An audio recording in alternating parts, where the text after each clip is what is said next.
ஆரம்பிச்சாச்சு. எல்லாரும் எப்படி இருக்கீங்க? நல்லா இருக்கீங்க அப்படிதானே? ஏஸ்பார் சமூகன்ற சீரீஸ்ல இன்னைக்கு எபிசோட 4. ஏஸ்பார் சமூகத்துக்கு வரும்போது என்ன நடக்கும் நம்ம எபிசோட 1ல பார்த்தோம், 2ல பார்த்தோம், 3லயும் பார்த்தோம். குட் நியூஸா ஃப்ரெண்ட்ஸ், ஒரு ஜாய் ஐஸ்கிரீம் வாங்கினா 10 ஜாய் ஐஸ்கிரீம்ஸ் ஃப்ரீயா ஃப்ரெண்ட்ஸ்.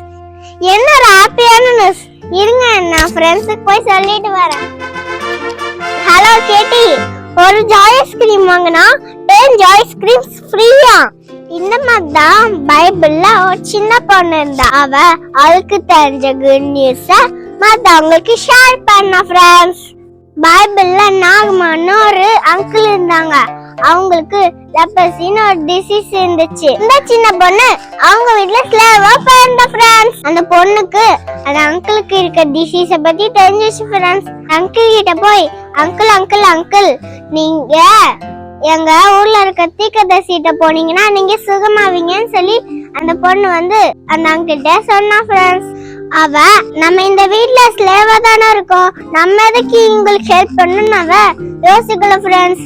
அவளுக்கு தெரிஞ்ச குட் நியூஸ மத்தவங்களுக்கு ஷேர் பண்ணா.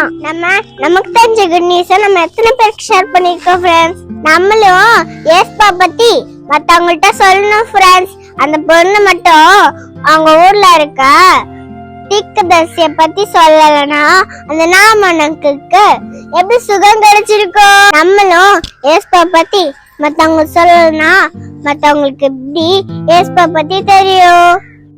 நம்மளும் ஏஸ்பா பத்தி சொல்லி மத்தவங்கள ஏஸ்பா சமூகத்துக்கு கொண்டு வரணும் ஃப்ரெண்ட்ஸ். ஓகே ஃப்ரெண்ட்ஸ், நெக்ஸ்ட் மேரி டைம் ஜெசில சந்திக்கிறேன். பாய் பாய் ஃப்ரெண்ட் ஜெசி.